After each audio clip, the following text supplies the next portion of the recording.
ቅዱሳት ስዕላት የአምልኮ ስርዓት መፈጸሚያ እንደመሆናቸው ዶግማና ቀኖናን የጠበቁ መሆን እንዳለባቸው ቤተክርስቲያን ታስተምራለች። ይህንንም ተከትሎ የማህበረ ቅዱሳን የስዕል ክፍል ትምህርት በመስጠትና በማሰልጠን ረገድ ሰፊ ስራ እየሰራ ይገኛል። ከጥቅምት 13 እስከ 16 የሚቆይም አውደ ርዕይ በማዘጋጀት ያስተማራቸውን ሰዓሊያን የስዕል ስራ ለእይታ አብቅቷል። ስሜ መልካም እድልን እባላለሁ። በማህበረ ቅዱሳን አዲስ አበባ ማዕከል የስነ ስዕል ክፍል ጸሐፊ ነኝ። ያው የዛሬው አውደ ርዕይ ለአምስተኛ ዙር የተማሩ የቅዱሳት ስዕላት ተማሪዎችን ለማስመረቅ የተዘጋጀ አውደ ርዕይ ነው። እንደሚታወቀው የአዲስ አበባ ማዕከል ስነ ስዕል ክፍል በአመት 2 አውደ ርዕይ ያዘጋጃል። አንደኛው የጥምቀት በቋሚነት በ10 እና በ11 በጃን ሜዳ አውደ ርዕይ ያዘጋጃል። ሁለተኛው ደግሞ ተማሪዎችን ለ10 ወር አስተምሮ ሲጨርስ የመመረቂያ ስራዎችንም ለማሳየት አንድ ላይ ከበፊት የነበሩ ስዕሎች የተሰሩት ስዕሎችንም አብሮ በማድረግ አውደ ርዕዩን ያዘጋጃል። እኛም በቦታው ተገኝተን እንደታዘብነው የብራናና የሸራ ስዕላት የተሳሉ ሲሆን ሰዓሊያኑ ከቀደሙ ስዕላት በተጨማሪ ገድላትና ድርሳናትን በማንበብ አዲስ ስራዎችን መስራታቸውንም ተመልክተናል። እና አውደ ርዕዩ ላይ የሸራና የብራና ስዕላቶች አሉ። ታሪኮችን የያዙ የቅዱሳንን ታሪኮችን የያዙ ገድላትን ተአምራትን የያዙ ስዕላት ተስለዋል። አውደ ርዕዩ ላይ እንደተመለከትነው 2 ስዕሎችን ስያለሁኝ። አንዱ በብራና ነው፣ የምሴተ ሐሙስን የሳልኩት። ሁለተኛው ደግሞ ሸራ ላይ ሲሆን የኤማውስ መንገደኞችን ነው የሳልኩት። በኢትዮጵያ ኦርቶዶክስ ተዋሕዶ ቤተክርስቲያን ከዚህ በፊት ተስሎ አያውቅም እና የመጀመሪያ ድርሰት ነው። ማለት በድርሰት የሚሳል ስዕሎች አሉ። ማለት እንደ እንትኑ ያው ብዙ ልምድ ሲኖር ነው በእርግጥ እሱን የሚሳለው። ግን አንዳንዶች ልጆች ከዛ ውስጥ በራሳቸው ድርሰት ከመጽሐፍ ቅዱስ ወይ ደግሞ ከገድል ወይ ከድርሳን አይተው ያንን መሰረት ባደረገ መልኩ ተስለዋል። ለመሆኑ የአውደ ርዕዩ ዓላማስ ምን ይሆን?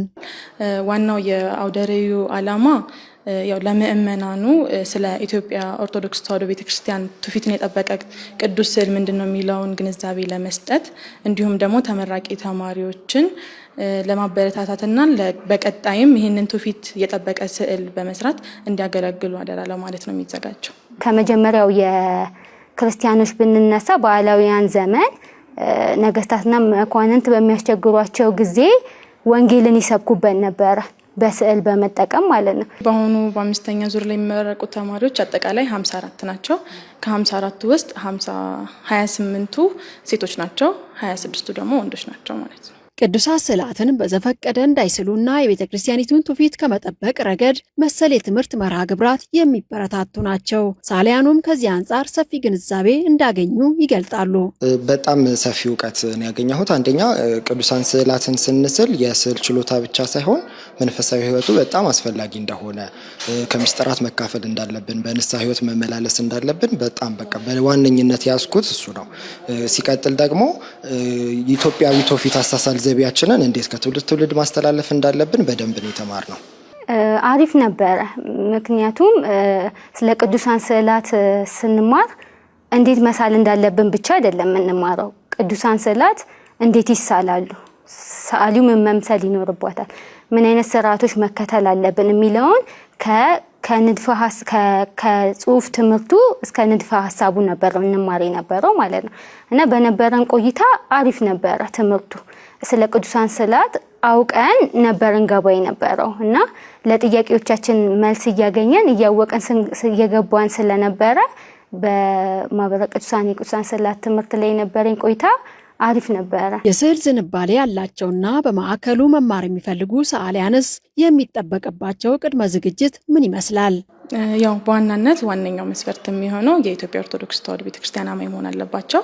ከዛም በተጨማሪ ያው የሰበካ ጉባኤ ደብተር ማምጣት የሚችሉ ወይም ደግሞ ሰንበት ትምህርት ቤት አባል ከሆኑ የአባልነት መታወቂያ ደብዳቤም ወይም ማረጋገጫ ማምጣት የሚችሉ ከሆነ መሳተፍ ይችላሉ።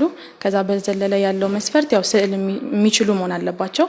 ሲገቡ የጽሁፍ ፈተና አለ፣ የተግባር ትምህርትም አለ፣ ፈተና አለ። ስለዚህ ይሄንን ማለፍ የሚችሉ መግባት ይችላሉ ማለት ነው። መሰል የቅዱሳት የስዕል ስራዎች ሰዓሊያኑ የውጭውን ዓለም የስዕል ስራ እንዳይከተሉ ጠቀሜታው ከፍ ያለ መሆኑ እሙን ነው።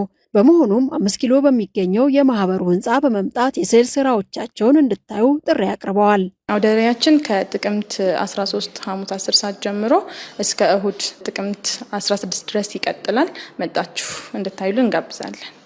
ምለው ነገር ምንድነው ከጥቅምት 13 እስከ 16 ድረስ በማዕከሉ ህንፃ ላይ አውደ ርዕይ ስለተከፈተ ሁላችሁ መታችሁ ጎብኙ።